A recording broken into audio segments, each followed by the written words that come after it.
when we're right at the beginning, whether that's a new career, a hobby, an activity, or something we're trying to learn.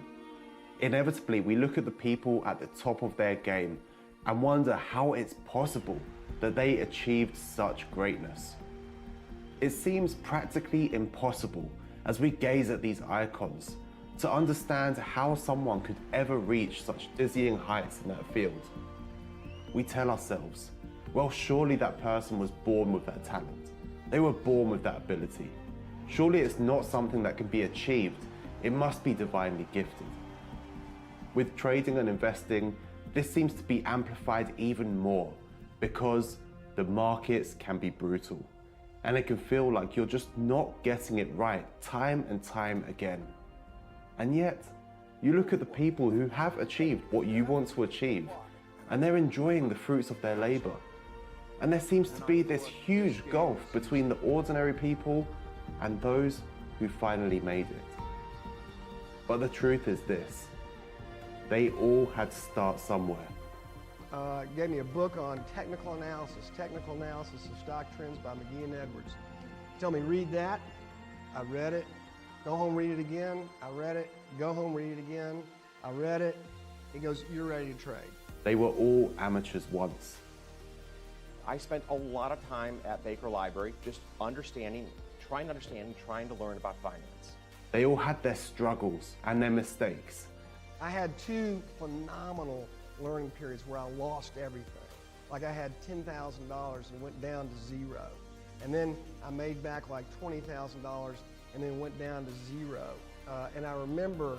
Are you just using these low numbers so we can understand? No, this is when you're 22 years of age and it's 1978 or 9, that's just, you know, a gargantuan amount of money. I've made lots of mistakes, Dave. That's part of the game. I mean, there is no way in the investment business, somebody says to you they never made a mistake, you know, check them out. They all had their moments where they felt overwhelmed. I had to let go people who I love. This is 8 years after I started Bridgewater. Wow. I was so broke that I had to borrow $4,000 from my dad in order to pay for my family bills. They had the same doubters and critics that you're going to see on your way as well. And I remember my father coming to me on the third time and said, you've got to get in something safe like real estate. Exactly. London. I said, no, I'm going to stick with this. When I got out of the University of Nebraska, I applied to Harvard Business School. They told me I was to get interviewed in a place near Chicago. I got there, and he interviewed me for about 10 minutes. And he said, forget it, you're not going to Harvard. They had the times when everything felt like it was going wrong, and they just couldn't get anything right, and they thought to themselves, maybe enough is enough. You know, one day you walk in and you think you're a genius. Oh, my positions are in my way. Look, and the next day you walk in and they're against you and you feel you're a dope. How could I have done what I did and so on?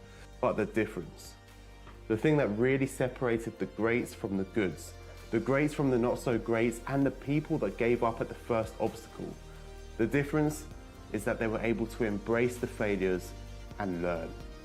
If anyone told you that this was going to be easy, they were just being kind to you. Nothing with such great rewards, nothing with such self-fulfillment, nothing with such great potential comes without a struggle, without passion, and without the need for pure dedication. So yes, it's going to keep being tough, but the blueprint has been laid out for you. Others have done what you're trying to do, and you can do it too. There will always be people telling you that you haven't got what it takes to succeed in this, that, or something else. But just make sure that those naysayers don't include you. Brush yourself off, embrace your failures, learn from your mistakes, and don't accept defeat. You've got this. Now let's get to work.